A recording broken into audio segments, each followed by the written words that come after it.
On her world, being called beautiful could start a war.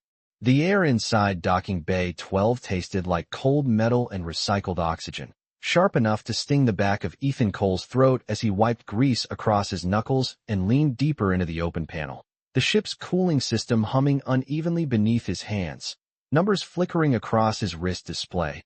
42% efficiency and dropping.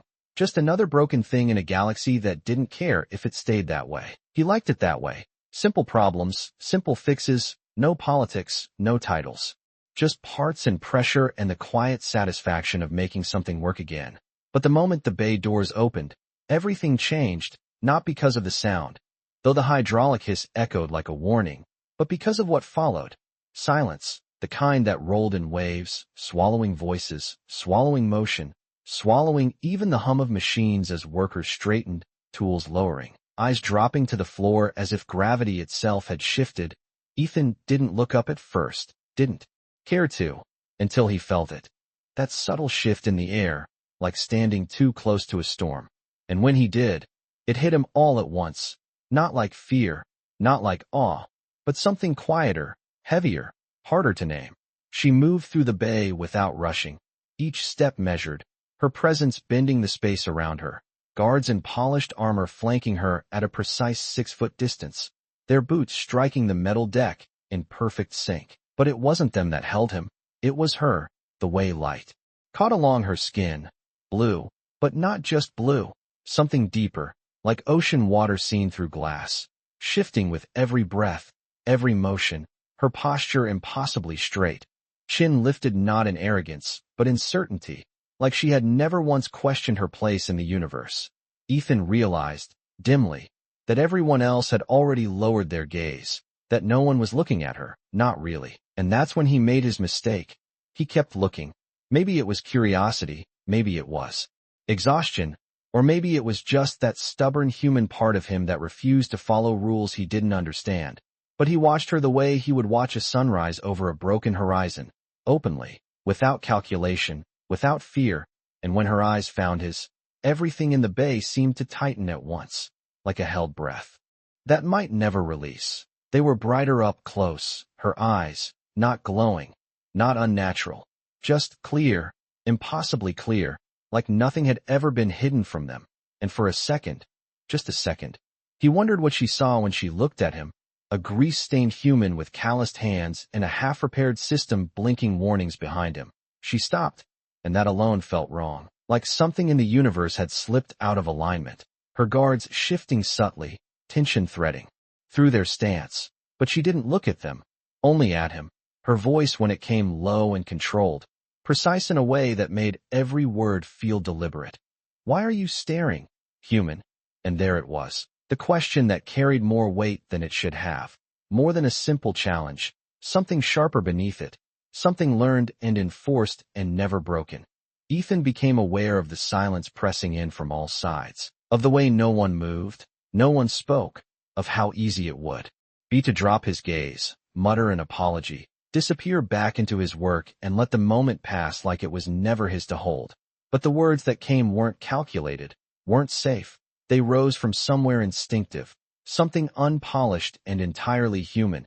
And before he could stop them, before he could measure consequence against survival, he met her gaze fully and said, steady and quiet, "Because you're beautiful." And the air didn't just freeze, it fractured, invisible lines snapping tight across the room as if he had spoken something forbidden, something dangerous. And for the first time since she entered, something changed in her expression, not anger, not yet, but something smaller, more uncertain, like a crack forming beneath polished glass. And Ethan realized, too late, that whatever he had just done, it wasn't just breaking a rule, it was breaking something much larger, something neither of them fully understood yet.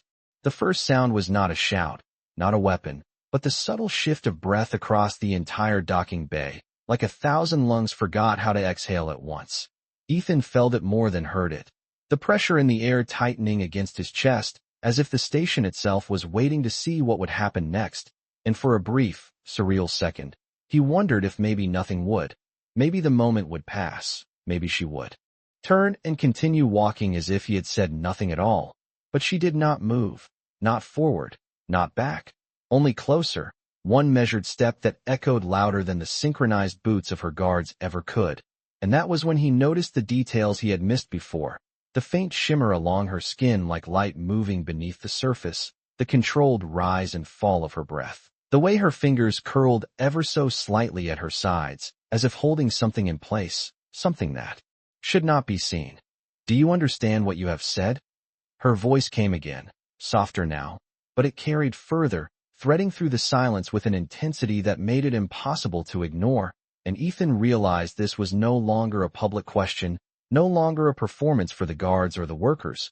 This was for him, directed at him, and for the first time since he spoke, something like awareness caught up with him. Not fear exactly, but the recognition that he had stepped into something he did not know how to navigate, a system of rules written in a language he had never learned. But still, he did not look away, because pulling back now would mean admitting that what he said was wrong, and it was not to him. I understand what I meant, he answered, slower this time, choosing each word as if it mattered more than the last. And around them, the guards shifted, subtle but unmistakable, their stance tightening, their attention sharpening, not aggressive, not yet, but ready, always ready. And Ethan could feel their eyes on him even without turning his head, measuring him, categorizing him, deciding where he fit in a world that clearly had no place for someone like him. Her gaze did not leave his, and something flickered there again, not anger, not offense, something closer to confusion, like a question she had never needed to ask before had suddenly become unavoidable. In my empire, she said, each word deliberate. Such a statement is not a compliment. It is a claim. The word hung in the air between them, heavier than the rest, and Ethan frowned slightly, not in defiance but in genuine confusion, because to him it was simple. It always had been. Beauty was something you noticed, something you said, not something you owned, and the idea that it could mean anything else felt wrong, like calling the sky dangerous just for being blue. I was not claiming anything, he said, quieter now, but no less certain. I was just telling the truth, and that, more than anything else, seemed to reach her, because for the first time, the perfect control in her posture slipped, just a fraction, her shoulders easing in a way that no one else in the room would have noticed, but Ethan did, because he was looking, still looking, not at her title, not at the guards, not at the weight she carried, but at her, and whatever she saw in that moment, whatever she understood or failed to, it was enough to change something, not in the room, not yet, but in her, a shift so small it could be ignored, and yet so profound it could not be undone. And when she finally spoke again, her voice was almost steady, almost, you will come with me. Not an order shouted across the bay, not a command enforced by force, but something else entirely, something quieter, more controlled, more dangerous in its own way. And as the guards moved, not to seize him, but to follow, Ethan realized that whatever line he had crossed, there was no stepping back across it, only forward, into whatever came next. The corridor beyond the docking bay felt different, quieter in a way that pressed against Ethan's ears, the hum of the station fading into a distant vibration beneath his boots as he walked between them, not restrained, not touched, yet unmistakably escorted, 6 guards maintaining that precise distance, their presence less like protection and more like a boundary he was not meant to cross. The temperature dropped by a few degrees as the doors sealed behind them, a sterile chill replacing the industrial warmth of the bay, and the air here carried a faint, unfamiliar scent, something clean and sharp, like rain on metal that had never known rust, and Ethan became suddenly aware of how out of place he must look, grease on his hands, sleeves rolled. A civilian in a corridor built for something far more controlled, far more exact. She walked ahead of him at first, her pace steady, never hurried, yet somehow forcing him to keep up, until without warning she slowed, just enough that he found himself beside her instead of behind, and that felt intentional, like everything else about her, like she was adjusting the space between them on purpose. No one spoke, not the guards, not the distant figures who stepped aside as they passed, their eyes lowered instantly, their movements precise, almost rehearsed, and Ethan noticed the pattern, the way no one looked at her directly, not even in passing, as if doing so would violate something fundamental. and that only made him more aware of the fact that he had done exactly that, and kept doing it. "They will report this," she said finally, her voice low enough that it did not carry beyond him, but clear enough that it cut through the silence between them, and Ethan glanced at her, catching the slight tension in her jaw, the smallest sign that this was not as controlled as it appeared. "Report what?" he asked, genuinely unsure which part of this moment mattered more in her world, the staring, the words, or the fact that he was still walking freely. "Your statement," she replied, her gaze fixed forward, "and my response to it." And there was something in the way she said it that made Ethan realize this was not just about him anymore, that whatever rule he had broken, she was now standing inside that same fracture. "And what was your response?" he asked, because if he was already in trouble, he might as well understand it. And for a moment she did not answer, her silence stretching just long enough to feel deliberate before she said, "I did not correct you." And that seemed to carry more weight than anything else she had said so far. Ethan let out a small breath, almost a laugh, though there was no humor in it, just disbelief at the complexity of a system where not disagreeing could be as dangerous as speaking out. "So, I am in trouble," he said, more a statement than a question, and this time she did look at him, not fully, just enough that he could see the edge of her expression, something caught between certainty and something else. She had not yet named.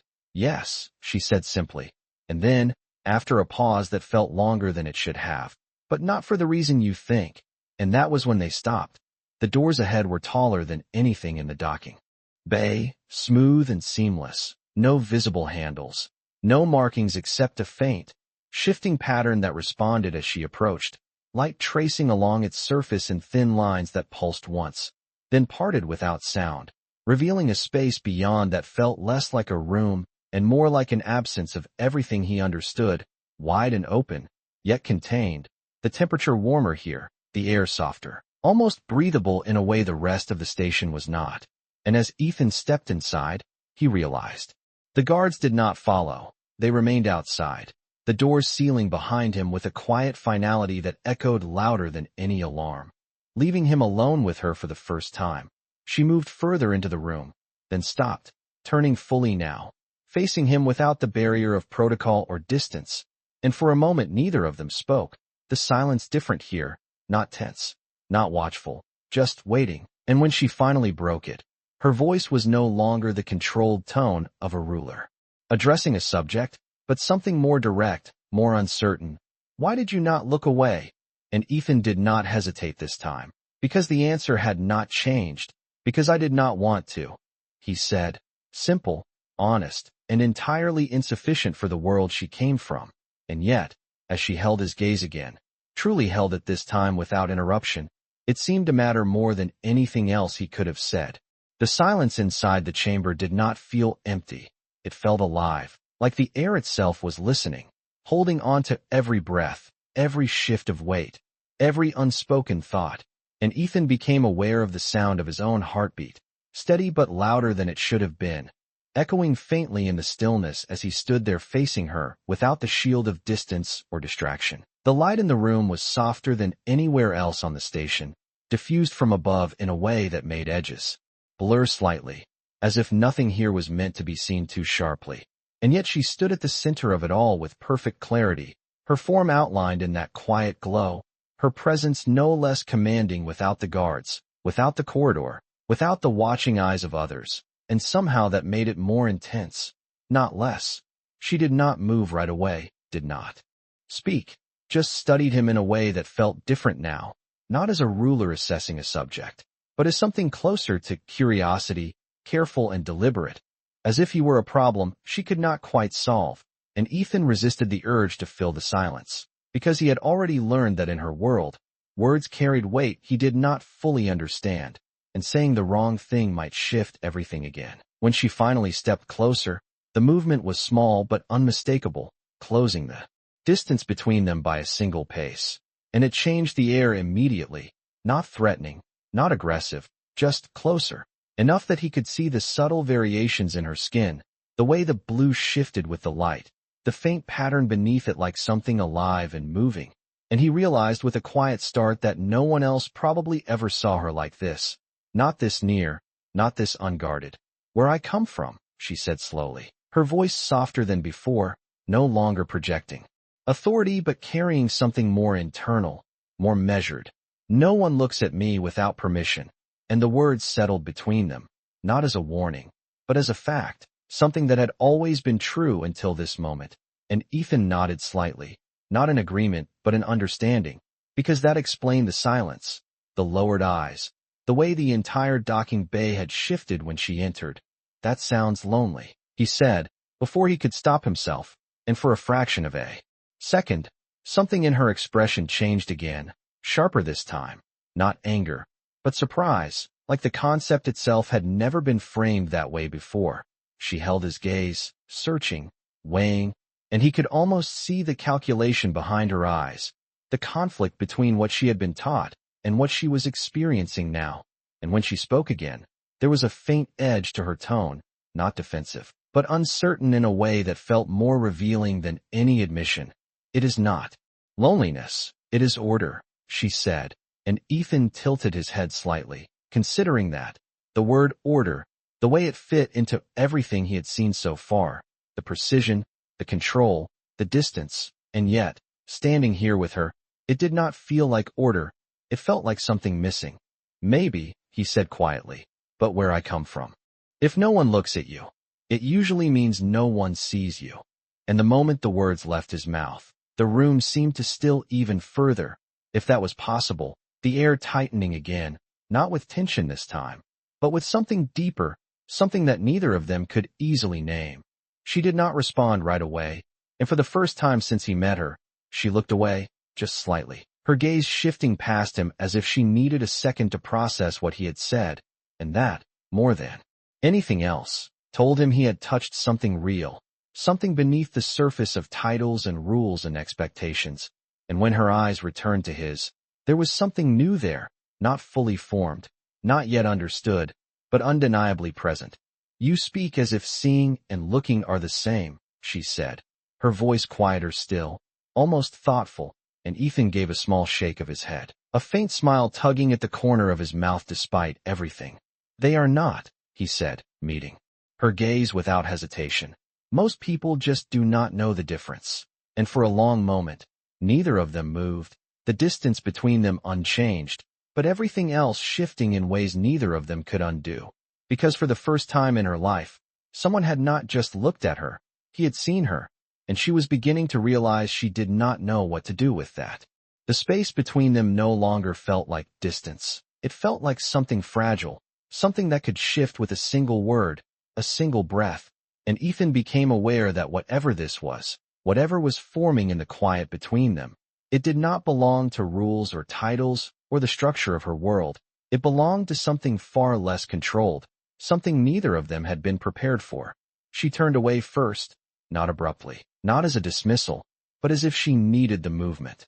To think, to regain something she had just lost without meaning to.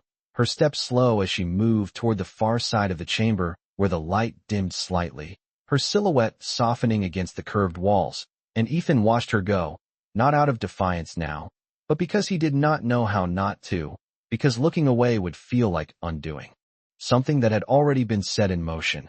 In my empire, she said after a moment, her voice quieter but no less steady. Every interaction has a defined meaning, every gesture, every word, nothing is left undefined.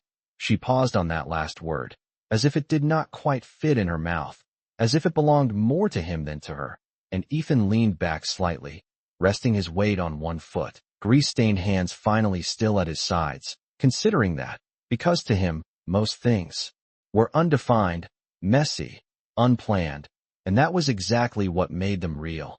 And what happens when something does not fit those meanings? He asked, not challenging, just curious. Because that was what this felt like now, not a confrontation, but an exploration of two completely different ways of existing.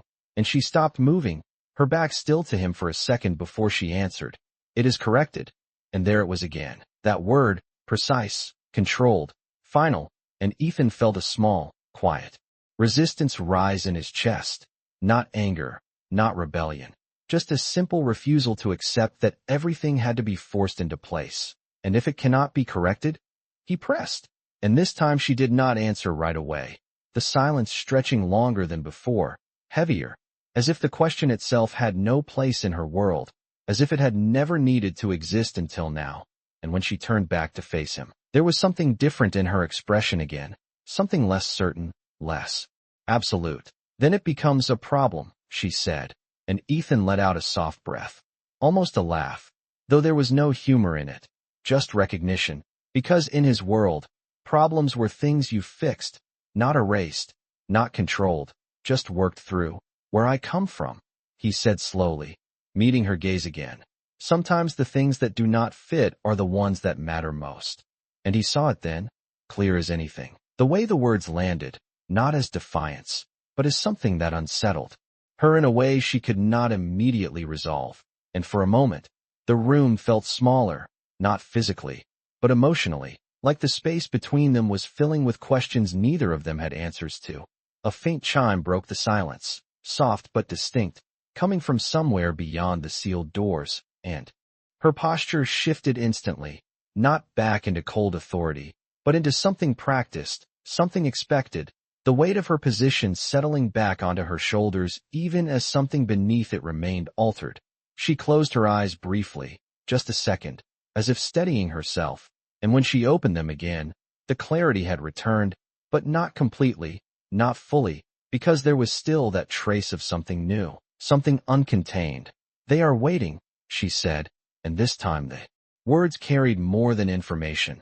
They carried consequence, and Ethan understood without needing it explained that whatever was on the other side of those doors was not going to be as quiet, as contained, or as forgiving as this space had been.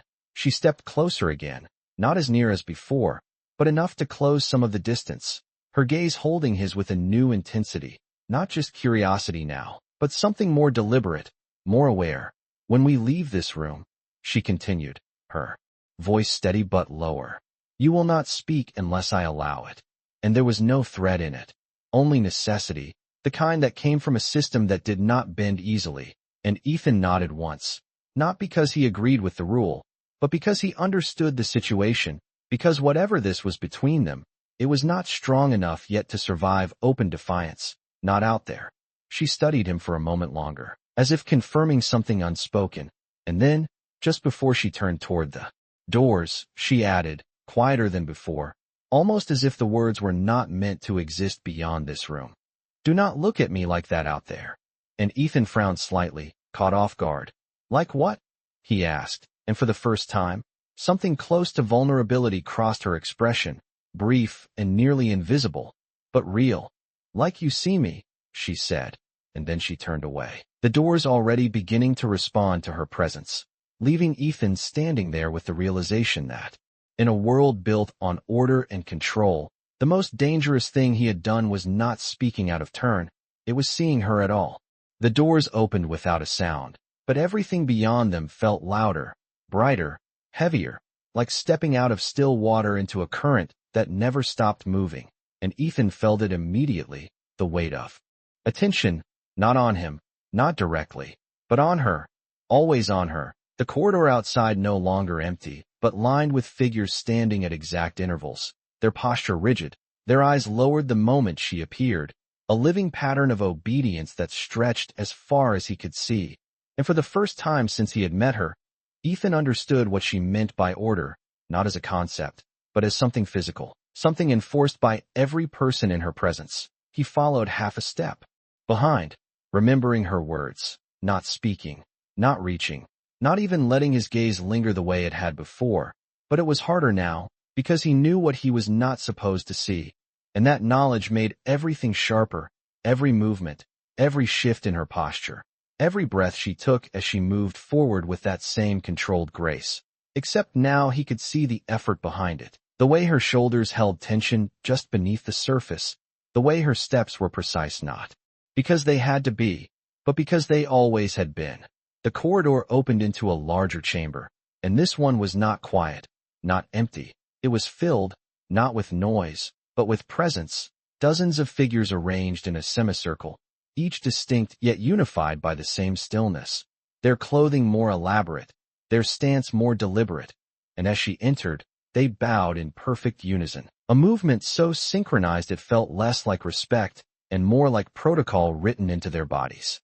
Ethan stopped where the guards indicated without touching him, a subtle shift of position that placed him just behind her line, visible but secondary, and he became aware of how exposed he was, not physically, but in every other way. A human in a room designed for something else entirely, something older, something far more rigid. Princess Lyra Vathra. One of them spoke, their voice smooth and measured, carrying across the chamber with practiced ease. You have returned ahead of schedule. And Ethan did not need to see her face to know how she responded, because he could feel it.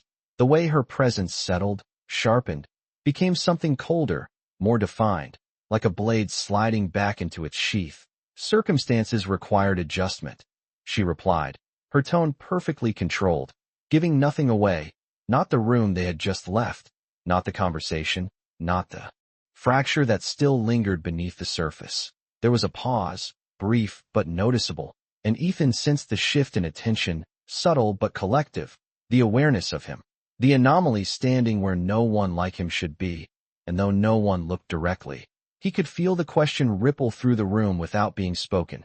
And the human? Another voice asked, quieter, but no less sharp, and Ethan felt the weight of that word, human, as if it defined him more completely here than anything else ever had. Lyra did not hesitate, not outwardly. He is under my authority, she said, and the words settled into the chamber with a finality that left little room for challenge, but not entirely, because Ethan could feel it again, that subtle tension, the way order did not like exceptions, the way systems resisted anything they could not immediately categorize. On what grounds? The first voice returned, and this time there was something beneath it, not disrespect, but inquiry sharpened by expectation.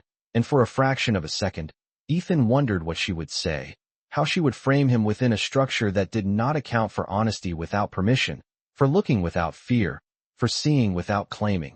The silence stretched, not long, but long enough to matter, and then she answered, her voice steady, her posture unchanged, on grounds that require no further clarification.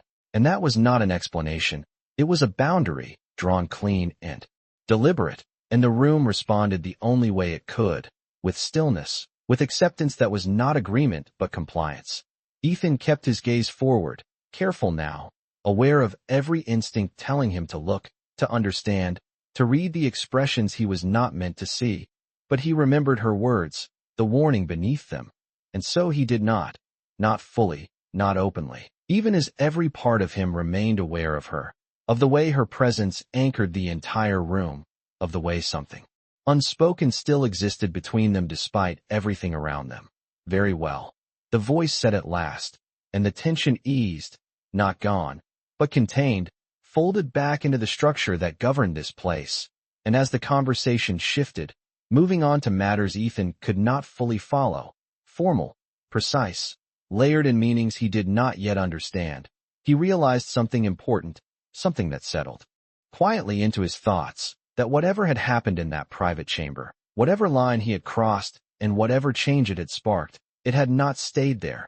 It had followed them out into this room, into this system, into this world that was not built to accommodate it. And for the first time, he understood that seeing her was not just personal, it was disruptive. And in a place like this, disruption did not go unnoticed. The conversation continued without him, but it did not leave him behind. It circled him, moved around him, shaped itself with his presence in mind, and Ethan could feel it in the way the voices shifted ever so slightly when certain topics arose, in the pauses that lasted a fraction longer than necessary, in the careful choice of words that seemed designed to avoid naming what everyone already knew was standing in the room. The chamber's light reflected off polished surfaces, creating faint halos around each figure, and yet none of them looked at him, not directly, their discipline unbroken, their focus anchored on her, always on her, as if she were the only fixed point in a system that allowed no deviation.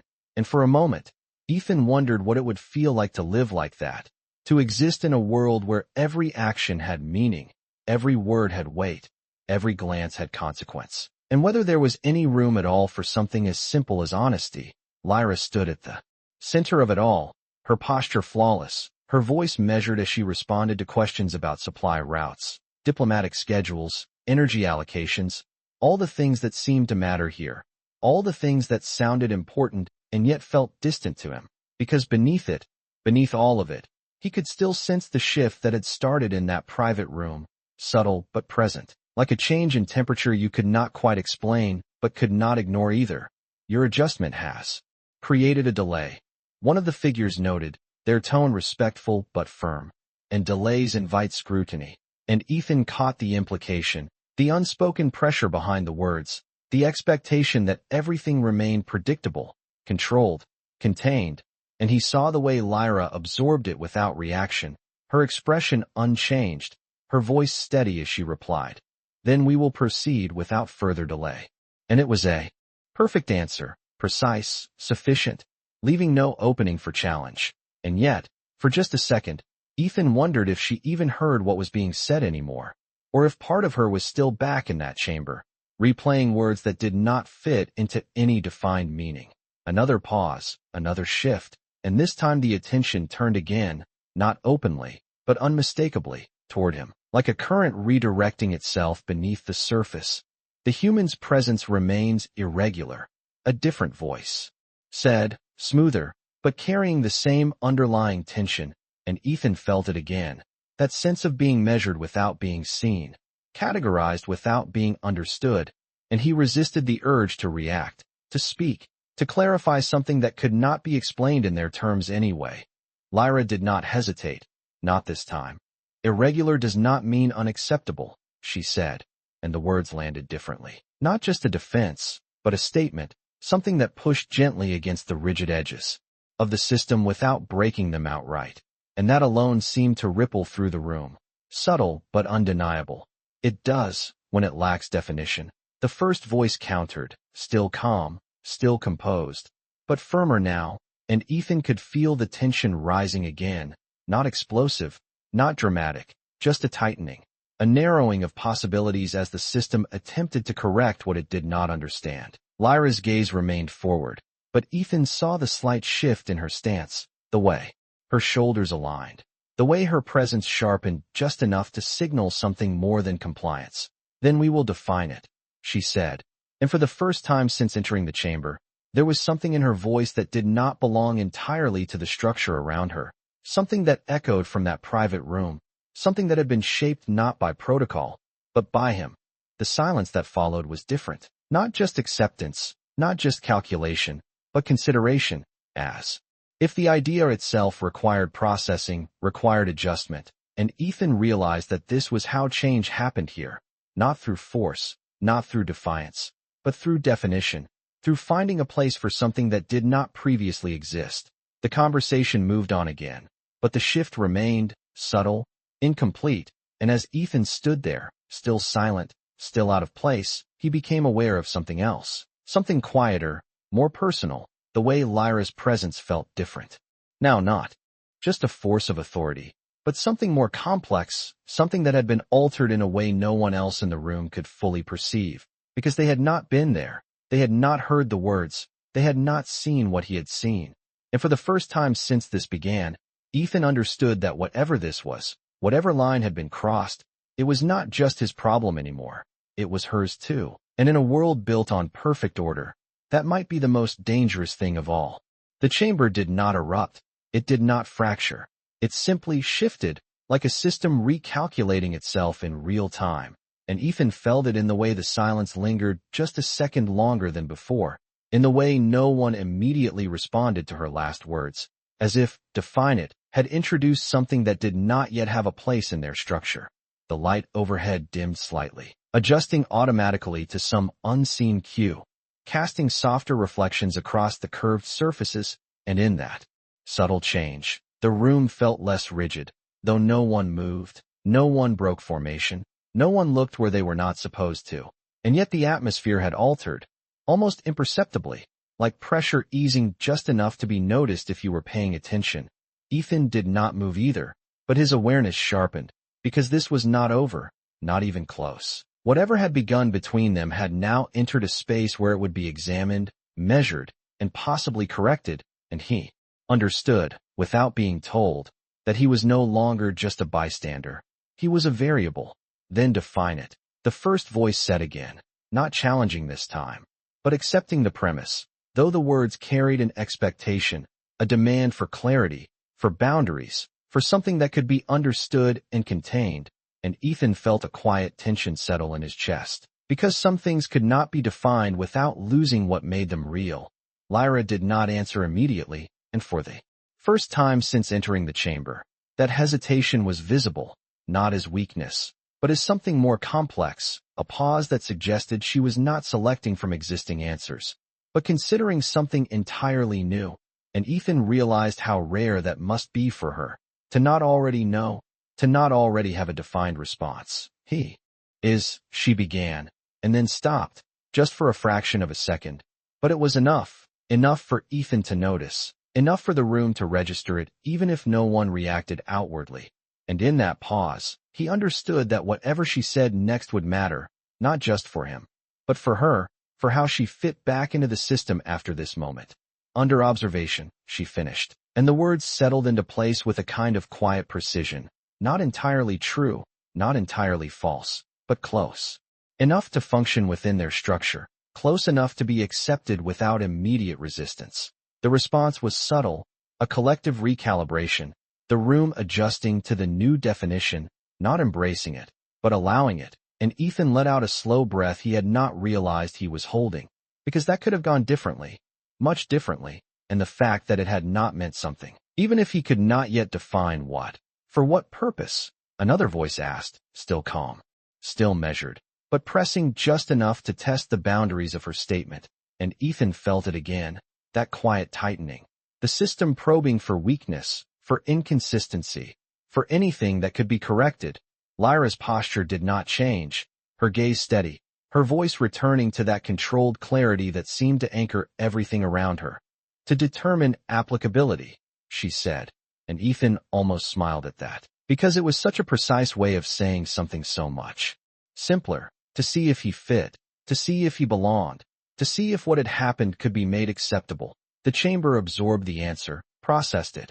And this time the silence that followed felt different, less resistant, more tentative, as if the system had found a temporary solution, one that could hold for now, even if it did not resolve everything.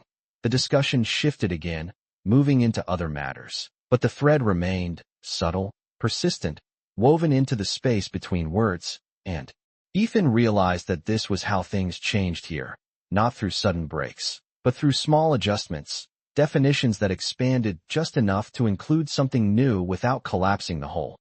He kept his gaze forward, as instructed, but his awareness remained fixed on her, on the way she carried herself, on the slight differences that no one else would notice, the fraction of a second longer. She took before responding, the way her voice held just a trace more weight when she spoke about him. About this, about something that did not yet have a proper place. And for the first time since he stepped into this world, Ethan understood that he was no longer just reacting to it. He was becoming part of it, shaping it in ways he had never intended, and that realization settled into him quietly, not as fear, not as pride, but as something far more human, a simple, steady awareness that sometimes, just being honest, just seeing someone for who they are, could change more than any system was prepared to handle. The room moved on, but something in it had not, something subtle and unresolved that lingered beneath every word, every measured exchange, and Ethan felt it like a low hum beneath the surface, constant and impossible to ignore, as if the entire chamber was aware that a line had been crossed but had not yet decided what that meant. The discussion shifted toward trade corridors and energy reserves, voices smooth and controlled, their cadence almost rhythmic, and yet even as they spoke, there were glances that almost happened, pauses that stretched just a fraction too long, and Ethan realized that what he had become was not a threat, not yet, but a question, and questions in a system like this did not disappear. They waited, they pressed, they demanded answers. Lyra remained at the center, her composure flawless, her responses precise. But now that he had seen her without it, he could not unsee the difference. The slight delay before certain replies, the way her tone carried just a hint, more weight when the topic brushed too close to uncertainty, and he wondered if anyone else noticed, or if they only saw what they expected to see. A princess who never hesitated, never questioned, never allowed anything undefined to remain. Observation requires parameters, one of the council members said, their voice calm but insistent, and this time the focus did not just pass over Ethan. It settled, subtle but unmistakable, like a light shifting direction without fully illuminating its target. Without parameters, it becomes inefficiency, and Ethan felt the word land, inefficiency, as if that was the worst thing something could be here. Not wrong, not dangerous, just without purpose. Lyra did not respond immediately, in the silence that followed felt heavier than any before, not because of what was being said, but because of what was not, because defining him meant defining what had happened, and that meant acknowledging something her world did not have language for. Then we will establish them, she said at last, her voice steady. But this time there was something beneath it, not uncertainty, but decision, something that had shifted from internal to external, something she was choosing rather than inheriting. The human will remain under my direct supervision until such parameters are determined. And Ethan felt the weight of that settle over him, not like a chain, not like a sentence, but like a path he had not chosen and could not easily leave. The room absorbed the statement, processing, recalibrating, and for a moment, nothing happened, no immediate objection, no visible resistance. Just that same quiet adjustment as the system found a way to contain what it did not yet understand. Direct supervision. Carrie's responsibility. Another voice noted, softer now, but no less pointed, and this time the implication was clearer, not about him, but about her, about what she was risking by allowing this to continue, by not correcting it immediately, by letting something undefined exist within her authority. Lyra's posture did not change, but Ethan saw it again. That almost imperceptible shift, the way she seemed more present now, more engaged, as if the conversation was no longer just obligation, but something personal, something that mattered in a way the others did not fully grasp. I am aware, she replied, and there was no hesitation in it, no distance, just clarity. The tension eased again, not gone, but contained, folded back into the structure that governed everything here, and the discussion moved forward, but the thread remained, woven into every exchange, into every silence, into every word left unsaid. Ethan stood where he had been placed, still silent, still observing, but no longer just an outsider, no longer just a witness, because now he was part of the equation, part of the system's attempt to adapt, and that realization settled into him slowly, like something heavy but not unwelcome. As the meeting continued, his attention drifted, not away, but inward, toward the memory of that private room, the way she had looked at him, the way she had asked him not to see her like that out here. And he understood now why, not because it was forbidden, but because it changed things, because seeing her meant questioning everything that had been built around her. And in a place like this, where everything had a meaning, where everything had a place, that kind of change was not simple, it was not safe, but it was real. And as he stood there, surrounded by order and precision and rules he was only beginning to understand, Ethan realized something else, something quieter but no less certain.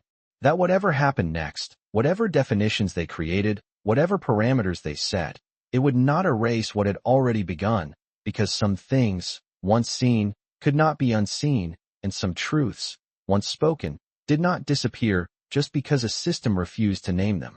The meeting did not end with a decision. It ended with acceptance, the kind that did not resolve tension but contained it, folding uncertainty into structure just enough to move forward.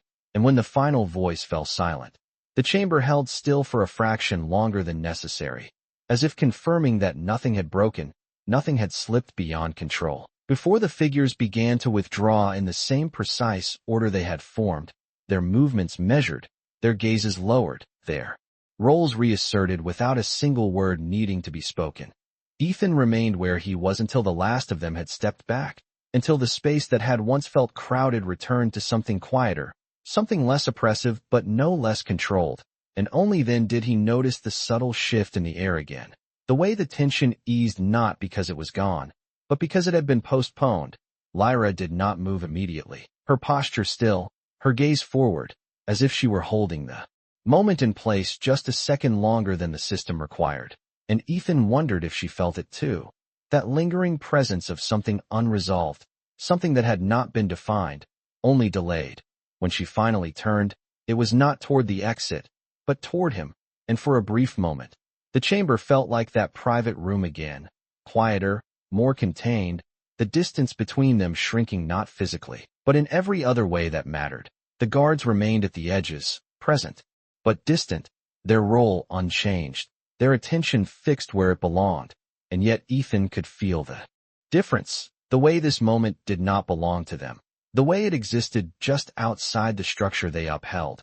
She studied him again, not as she had before, not as a ruler assessing a variable, but as someone trying to understand something that did not fit into any category she had been given.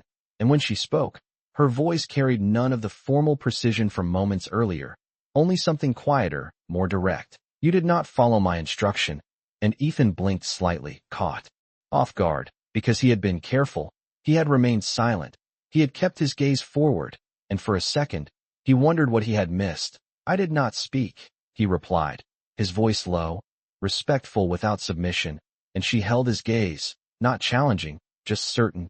"You still saw me," she said, and there it was again, that distinction, that difference between looking and seeing, between following rules and understanding what they were meant to prevent. Ethan let out a slow breath, not defensive, not apologetic, just honest, because that seemed to be the only thing he could offer in a place like this. "I do not know how to stop doing that," he admitted, and the words felt simple, almost inadequate compared to everything that had happened, and yet they were the most accurate thing he could say. Something in her expression shifted again, not as sharply as before, but enough that he could see the conflict still there, the pull between what she had been taught and what she was beginning to understand. And for a moment, she did not look like someone who had all the answers. She looked like someone who had just realized there were questions she had never been allowed to ask. "In my world," she said slowly, her voice softer now, "seeing without permission creates imbalance." And Ethan nodded slightly, because he could understand that, in a way, even if he did not agree with it. "In mine," he replied, meeting her gaze without hesitation, "it is the only way anything real ever starts." And the silence that followed was not heavy, not tense, just present, like something settling into place without needing to be forced. She turned away then, but not abruptly, not as an end, more like a pause, a step back from something that had not yet finished unfolding. And as she began to walk toward the exit, she spoke again, her voice carrying just enough for him to hear. "Then you will remain under my observation." And the words were the same as before, structured, defined, acceptable within her world, but now they meant something more, something neither of them said out loud. Ethan followed when the guards shifted, not needing to be told, because by now he understood the rhythm of this place, the movement of it, the way things flowed even when they did not make sense. And as the doors opened and the corridor stretched out before them once more, he realized that whatever this was, whatever had begun with a single look and a single sentence, it had not been contained, it had not been corrected, it had simply continued. And in a world that depended on definition, that might be the most disruptive thing of all. The corridor seemed longer this time, not because it had changed, but because Ethan was more aware of every step, every measured movement of the guards, every subtle shift in the air as doors opened and sealed behind them. And somewhere between one breath and the next, he realized that what had felt unfamiliar before was beginning to form a pattern, not one he agreed with, but one he could follow, at least enough to move without disrupting it further. Lyra walked ahead again, her posture restored, her presence once more the center of everything around her. And yet Ethan could not unsee what he had seen, could not forget the hesitation, the questions, the moments where she had not been defined by the system, but had instead stepped just slightly outside of it. And that knowledge made the distance between them feel different, not larger, not smaller, just more real. They passed through another set of doors, this time into a quieter wing of the station, the lighting warmer, the air less sterile, and Ethan noticed the absence of others. No lined corridors, no waiting figures, just open space and the faint hum of systems operating beneath the surface. And for the first time since leaving the chamber, The pressure eased enough that he could breathe without feeling watched. The guards stopped at the threshold of a final doorway, their formation breaking just enough to allow her through, but not him, and for a brief second. Ethan hesitated, unsure. If this was another boundary he was meant to observe, until she paused just inside and spoke without turning. He comes with me. And there was no hesitation in it, no need to justify or explain, just a statement that reshaped the moment as simply as that. The guards adjusted immediately, stepping aside, their silence unbroken, and Ethan stepped forward, crossing into the room behind her, the door sealing quietly at his back, leaving them alone once more. This space was different from the first chamber, less formal, more lived in, though still precise, still controlled, with surfaces that reflected soft light and a wide viewport that stretched along one wall, revealing the vast expanse of space beyond, stars scattered like distant signals against the dark. And for a moment, Ethan found himself drawn to it, to the openness, the lack of structure, the contrast to everything he had experienced inside. "Do you always do that?" Her voice broke the quiet, and Ethan turned back to her, catching the way she stood now, not at the center, not elevated, just present, her posture relaxed by a fraction that would have gone unnoticed by anyone else. "Do what?" he asked, though he had a feeling he already knew. "Answer questions with truths that create more problems than solutions," she said, and there was no sharpness in it, no accusation, just a kind of observation that felt almost curious. And Ethan let out a small breath, something close to a laugh, but quieter, more thoughtful. "Where I am from, that is usually how you figure things out," he replied, stepping closer to the viewport, the stars reflecting faintly across his eyes. "You say what is real, and then you deal with what it changes."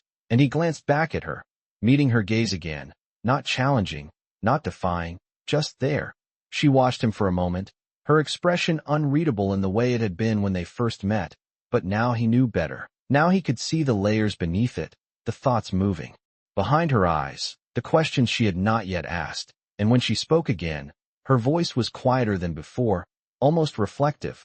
"In my world, change is something we prevent, not something we invite." And Ethan nodded slightly, understanding that difference more clearly now than he had before. "Maybe that is why it feels so different to you," he said, and the word lingered, not fully defined, not needing to be, because they both understood it in their own way.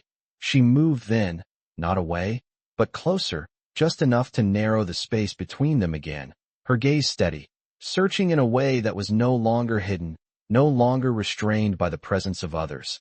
"And you do not see that as dangerous?" she asked, and there it was again, that question beneath the question, the one that had been building since the moment he spoke. In the docking bay, Ethan considered it for a second, not dismissing it, not rushing to answer, because for the first time, he realized she was not asking from a place of authority, but from a place of genuine uncertainty, and that mattered. "Yeah," he said finally, his voice calm, honest. "It is dangerous." And her eyes narrowed slightly, not in suspicion, but in focus, as if she had not expected that answer. "Then why do it?" she pressed, and Ethan held her gaze, steady, certain in a way that did not need explanation but offered one anyway. "Because the alternative is never knowing what is real," he said, and the room fell quiet again, not with tension, not with pressure, but with something deeper, something that settled between them without needing to be defined. And for the first time, Ethan saw it clearly, not just the difference between their worlds, but the space where those differences met, uncertain, unstructured, and undeniably real. The stars outside did not move, but everything inside him did, shifting quietly into place as her question lingered in the air between them, not demanding, not urgent, but real in a way that made it impossible to ignore, and Ethan could feel the weight of it settling, not as pressure, but as something deeper, something that asked for honesty the same way he had offered it from the beginning. Lyra stood closer now, closer than before, not because she had stepped forward again, but because the distance between them no longer felt like a barrier. And for the first time since he had met her, she did not seem defined by the space around her, not by the structure, not by the rules, but by the moment itself, by the question she had just asked and the answer she was still waiting for, not knowing. "What is real?" she repeated softly, as if testing the words against her own understanding. And there was something in her tone that had not been there before, something less certain, less controlled, like she was stepping into unfamiliar ground without the safety of definition. And Ethan saw it clearly now, not just curiosity, not just conflict, but the beginning of something else, something that did not belong to her world or his, but existed somewhere in between. In my world, she continued. After a moment, her voice steady but quieter, reality is established, not discovered. And Ethan nodded slightly, because that made sense, because everything he had seen so far supported it. A system built on certainty, on structure, on preventing the unknown before it could disrupt anything. And yet, standing here with her, he could feel the limits of that system, the edges where it stopped explaining things and started avoiding them. That works, he said carefully, choosing his words not to challenge, but to share, until something shows up that does not fit what has already been decided. And her gaze sharpened slightly at that, not defensive, but focused, as if the idea itself required attention, required processing in a way she was not used to. And then, she asked, and the question was simple, but the way she asked it was not, because it carried with it an openness that had not been there before, a willingness to hear an answer that might not align with everything she had been taught. Ethan took a slow breath, not because he needed time, but because he understood that this moment mattered, that whatever he said next would not just be heard, it would be considered, weighed against everything she knew. Then you decide if your system needs to change, he said. And the words hung there, not loud, not forceful, just present, undeniable in their simplicity. The silence that followed was not empty, it was full, filled with everything that statement implied, everything it challenged, everything it offered. And for a long moment, she did not respond, her gaze holding his, steady and unbroken, as if searching for something beyond the words themselves. When she finally spoke, it was not with authority, not with certainty, but with something far more rare, something that felt almost fragile in its honesty.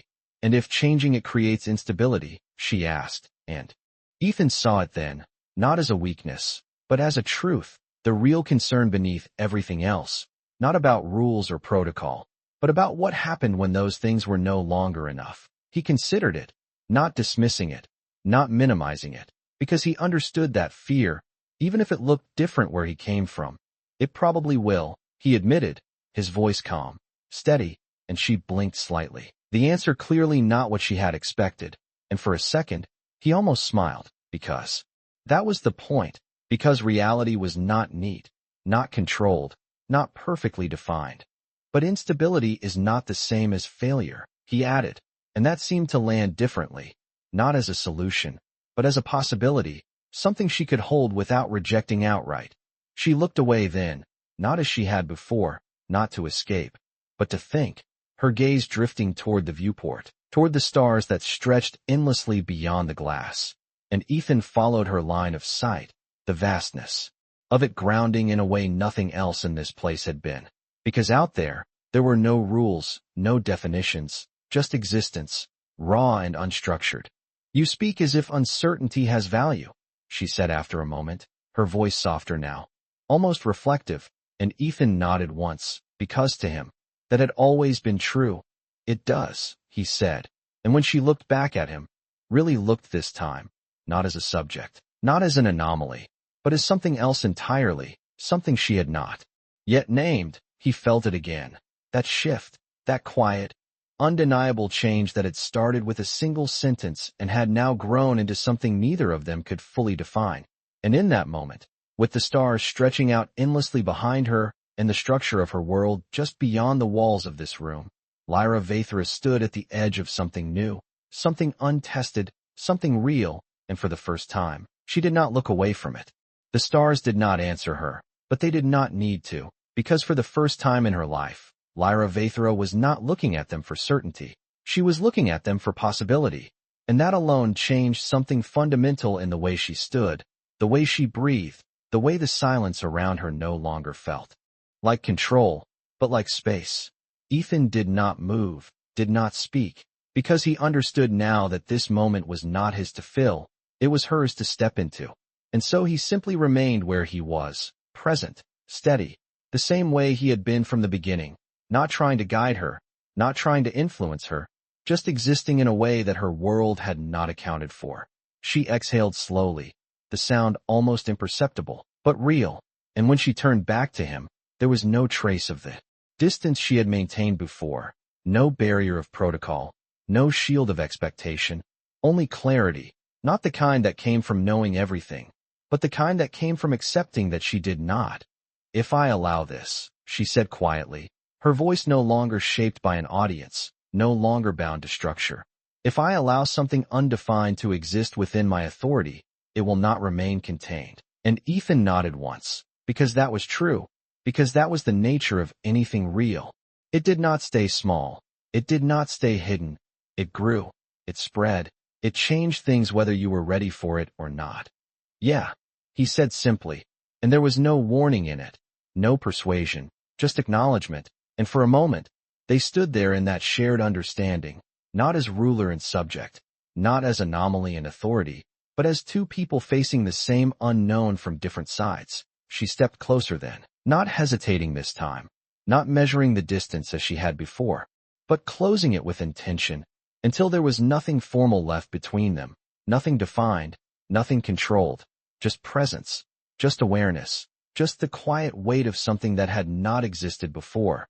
"Then it will change everything," she said, and there was no fear in it now, not entirely, only recognition, only the understanding of what that meant, and Ethan met her gaze without hesitation, because that was the one thing he had never done, never changed. "Maybe," he replied, his voice steady, grounded, "but maybe that is the point."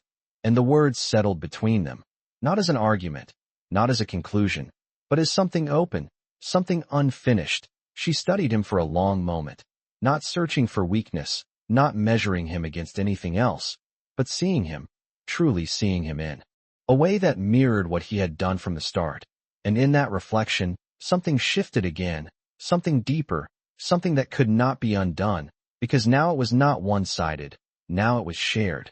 "In my world," she said slowly, the words softer than any she had spoken before, "no one has ever looked at me without knowing exactly what I am." And Ethan felt that, understood it in a way that went beyond explanation, because titles, roles, expectations, they all came with definitions, with limits, with boundaries that left little room for anything else. "And now?" he asked quietly, not pushing, just asking, because that was what he did, that was what he had always done. She did not answer right away, and when she did, her voice was almost a whisper, but it carried more weight than anything she had said in that chamber, more than any defined statement or structured response. "Now, I am not sure." And there it was, not weakness, not failure, but something far more powerful, uncertainty accepted instead of corrected, and in a system built on absolute definition. That was not a flaw, it was a beginning. The stars reflected faintly in her eyes as she held his gaze, not looking away, not retreating, and for the first time, there was no need for instruction, no need to tell him not to see her, because she was no longer trying to hide from it. Ethan did not say anything else, because there was nothing left to say that would not reduce what this moment had become, and so he simply stood there, meeting her gaze, steady, present, human, and in the quiet that followed, something settled between them, not defined, not contained, but real, and somewhere beyond the walls of that room, beyond the structure and the order and the rules that had governed her entire life, something had already begun to change, not loudly, not visibly, but inevitably, because for the first time, the princess had been seen, and she had chosen not to look away.